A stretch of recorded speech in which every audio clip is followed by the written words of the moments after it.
Hello, Aaron Kubitz, personal trainer at Functional Aesthetics EC. We're helping average guys perform better in their life outside the gym. In today's video, I'm going to be going over the basic back, or I guess hybrid back sort of workout. So, of course, going to be incorporating deadlifts in there, but then I'm also going to be doing a little bit of core work in an odd sort of way, incorporating front squats. So, front squats, you might not necessarily think about them as being like an abdominal or core exercise, but because of where the bar is in relation to your body, because it's out in front of your center of gravity, it requires the transverse abdominals to really compress, contract really hard to stabilize your spine when you're coming up and down. So it's not only good for mobility here and in your ankles and your shoulders, shoulder complex and stuff like that, but also for strengthening the transverse abdominals and helping you to actually develop a stronger core that actually supports your spine in a functional manner to transfer over into everyday life when you're picking up, if you're gonna pick up a heavy object out there in the woods, when you're doing yard work, if you're gonna be playing sports, things like that. That's actually why a lot of times on sports teams they tend to prefer doing front squats for that reason, just because it is a little bit more better transfer over to actual sporting activities.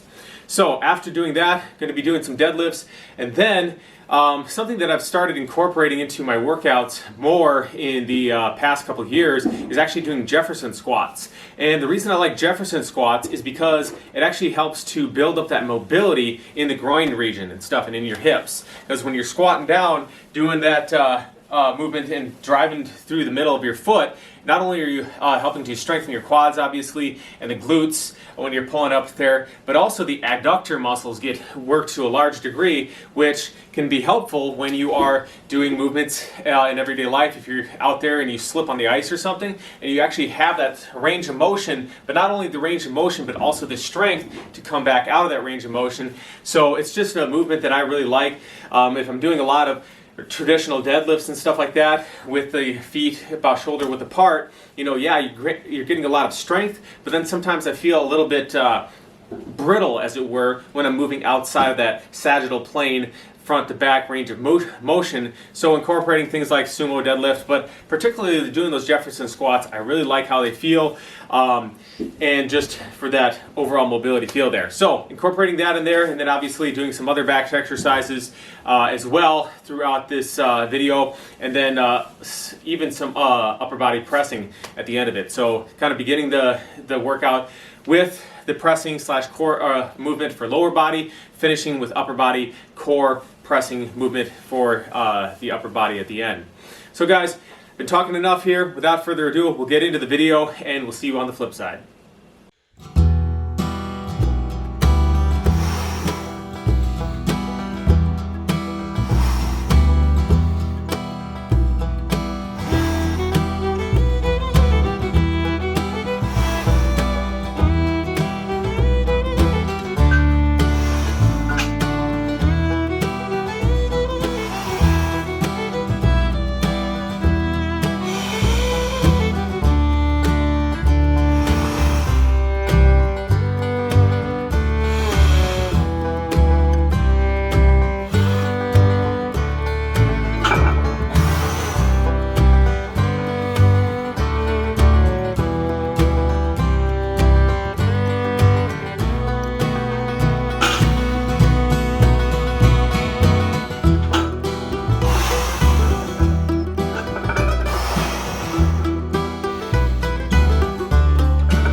All right, guys, if you've made it this far, thank you for your patience, and hopefully if you've watched it this far, you've actually been benefiting from some of the ideas in here. It's nothing too revolutionary in this workout or anything like that. Obviously, these exercises have been around for a long time. I think what's more revolutionary is more just the way that I've been blending them together. Obviously, for it might vary from person to person. If you are newer to lifting weights and stuff, I recommend doing a more higher volume protocol, doing lighter weights, a little bit more repetitions, more sets, potentially. And then as you progress, you can be doing a little bit heavier weights, less repetitions, and either doing moderate or normal level of sets, or putting in more sets to get a higher volume, but not fatigue yourself, so you can still continue to work on that strength level and stuff. So it's really going to vary. And actually the reason why some of my workouts that I do here, you might have noticed they're not really that high in volume. They tend to be a little bit heavier, lower reps.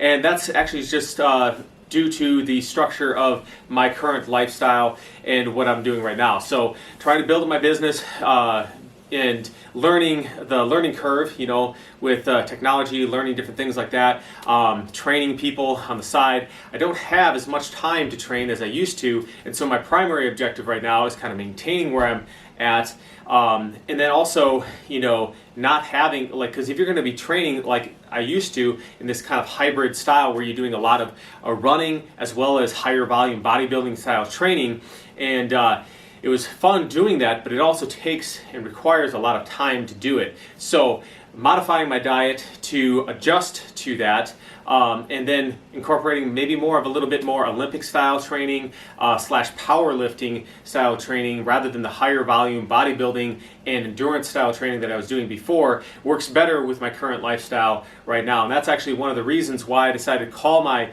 business Functional Aesthetics. You know, a lot of times people think about, well, functional, obviously he's doing functional fitness and stuff like that, so that's why he calls it Functional Aesthetics. Yes, that is part of it. I did work at a functional fitness gym in the past. I also worked in various different manual labor jobs, as well as working in healthcare at one point.